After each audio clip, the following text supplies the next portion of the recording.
Welcome to J news Telugu. Annamayya జిల్లా మదనపల్లి జర్నలిస్టులు ఎదుర్కొంటున్న సమస్యలను ప్రభుత్వం తక్షణమే పరిష్కరించాలని కోరుతూ ఏపీ వర్కింగ్ జర్నలిస్టుల ఫెడరేషన్, ఏపీ బ్రాడ్కాస్ట్ జర్నలిస్టుల అసోసియేషన్ ఆధ్వర్యంలో శుక్రవారం అన్నమయ్య జిల్లా మదనపల్లి కలెక్టర్ కార్యాలయం ఎదుట జర్నలిస్టులు ఆందోళన చేపట్టి వినతి పత్రం సమర్పించారు. రాష్ట్ర వ్యాప్త పిలుపులో భాగంగా నిర్వహించిన ఈ కార్యక్రమంలో జిల్లాలోని జర్నలిస్టులు పెద్ద సంఖ్యలో పాల్గొని తమ సమస్యలను అధికారుల దృష్టికి తీసుకెళ్లారు. జిల్లా కలెక్టర్ అందుబాటులో లేకపోవడంతో డిఆర్ఓకు వినతి పత్రాన్ని అందజేశారు.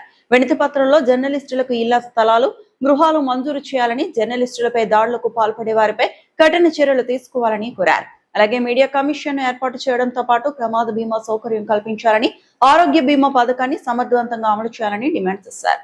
అదేవిధంగా ఈ విద్యా సంవత్సరంలో అక్రిడేషన్ కలిగిన జర్నలిస్టుల పిల్లలకు జిల్లాలోని ప్రైవేట్ కళాశాలలో ఉచిత విద్యను అందించేలా చర్యలు తీసుకోవాలని, జిల్లా పరిపాలన ద్వారా ప్రభుత్వానికి సిఫార్సు చేయాలని అధికారులను కోరారు.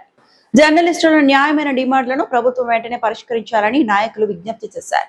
ఈ కార్యక్రమంలో ఏపీ డబ్ల్యూజేఎఫ్ రాష్ట్ర నాయకుడు సలీం, అన్నమయ్య జిల్లా ప్రధాన కార్యదర్శి హిదాయతుల్లా, రమేష్, ప్రసాద్, లక్ష్మీపతి, నవీన్ తదితర మదనపల్లి మీడియా జర్నలిస్టు సభ్యులు, పుంగనూరు ఏపీ డబ్ల్యూజేఎఫ్ యూనియన్ సభ్యులు సతీష్, జావేద్, నజీర్, షామీర్, భాను ప్రకాష్, పురుషోత్తం, మంజునాథ్ రెడ్డి, శేఖర్, మంజు తదితరులు పాల్గొన్నారు. రాష్ట్ర వ్యాప్తంగా జర్నలిస్టుల సమస్యల పట్ల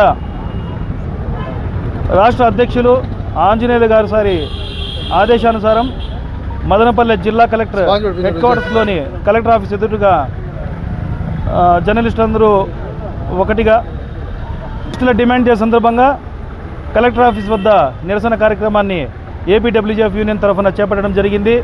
ఈ సందర్భంగా ముఖ్యంగా దీర్ఘకాలికంగా జర్నలిస్టుల సమస్యలు పరిష్కారం కాని సమస్యలు, ఇళ్ల పట్టాలు, ఇంటి స్థలాల గురించి మరియు అదేవిధంగా జర్నలిస్టుల పిల్లల ఉచిత విద్య కోసం దీర్ఘకాలికంగా పరిష్కరించని సమస్యల పట్ల కలెక్టర్ గారికి వినతి పత్రం అందజేయడానికి జర్నలిస్టులందరూ ఇక్కడ ఏకమవడం చాలా సంతోషకరం. ఎప్పటికప్పుడు జర్నలిస్టులపై జరుగుతున్న దాడుల పట్ల ఏపీడబ్ల్యూజేఎఫ్ యూనియన్ తీవ్రంగా ఖండిస్తోంది. వీటిపై ప్రభుత్వం వెంటనే ప్రత్యేక చట్టాలు తీసుకొచ్చి జర్నలిస్టులకు భద్రత కల్పించేలా ప్రత్యేక చట్టాలను ఏర్పాటు చేయాలని ఏపీడబ్ల్యూజేఎఫ్ డిమాండ్ చేస్తుంది. అదేవిధంగా డిమాండ్స్ డే సందర్భంగా రాష్ట్ర కమిటీ పిలుపు మేరకు ఏపీడబ్ల్యూజేఎఫ్ రాష్ట్ర కమిటీ పిలుపు మేరకు మదనపల్లి జిల్లా కేంద్రం కలెక్టరేట్ వద్ద ఈరోజు మా నిరసన తెలియజేస్తున్నాం. ముఖ్యంగా ప్రజలకి, ప్రభుత్వానికి వారధిగా ఉండే మీడియా పట్ల ఏ ప్రభుత్వం వచ్చినా చిన్నచూపు చూస్తూనే ఉంది. ఎన్నిసార్లు వినతి పత్రాలు ఇచ్చినా కూడా అవి బుట్ట దాఖలు అవుతున్నాయి తప్ప న్యాయం చేసిన దాఖలాలు లేవు. కనీసము ఉండటానికి ఇంటి జాగా మంజూరు చేయమని 20 సంవత్సరాలుగా అన్ని చోట్ల ఇస్తున్నారు. ఒక మదనపల్లి కాదు, రాష్ట్రం మొత్తం మీద కూడా ఈ సమస్య అయితే చాలా జటిలంగా ఉంది. అదేవిధంగా హెల్త్ కార్డ్స్, ఆరోగ్యం సరిలేకపోతే ఆరోగ్యశ్రీ కార్డులు లేవు. కనీసం హెల్త్ కార్డులన్నా పునరుద్ధరిస్తే బాగుంటుంది. ఏ ప్రభుత్వం వచ్చినా మీడియాపై దాడులు ఎక్కడ చూసినా పెట్టలేకపోతున్నారు. దీన్ని మీడియా కమిషన్ ఏర్పాటు చేసి దాడుల కమిటీని పునరుద్ధరించి మాకు భద్రత కల్పించాలని కోరుకుంటున్నాము. అదేవిధంగా జర్నలిస్టు పిల్లలకి ఉచిత విద్య, బేషరతుగా ఉచిత విద్యను అందించాలని, అక్కడైన ఉన్న వాళ్ళు ఉన్నారు, అక్కడైన లేని వాళ్ళు ఉన్నారు. ప్రభుత్వాలు మారిన ప్రతిసారి వారి నిబంధనలు సడలిస్తున్నారు. దాంట్లో భాగంగా అక్కడే ఈ సంవత్సరం అక్కడైన ఉన్న వాళ్ళకి నెక్స్ట్ సంవత్సరం అక్కడైన ఉండదు. అక్కడైన ప్రామాణికంగా తీసుకొని అక్కడైన ఉన్న రిపోర్టర్ పిల్లలకు మాత్రమే రాయితీ అనేది చెప్తున్నారు. దీంతో చాలామంది వాళ్ళ పిల్లలకు విద్యను ఉచిత విద్య అందించలేకపోతున్నారు, ఉన్నత విద్యకు అందించలేకపోతున్నారు.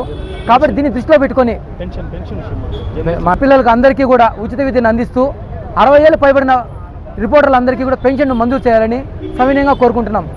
లేదు అందులోగా మేము కూడా ధర్నాలు, రాస్తారోకోలు చేసుకుంటూ పోతే వాళ్ళకు మాకు పెద్ద తేడా ఉండదు. 4th ఎస్టేట్గా చెప్పబడుతున్నాం కానీ మాకు ఏ విధమైన న్యాయమైన కోరికలు తీర్చడం లేదు ప్రభుత్వాలు. ఇప్పటికైనా దయచేసి మా న్యాయమైన డిమాండ్ తీర్చాలని కోరుకుంటున్నాం. APWJF union.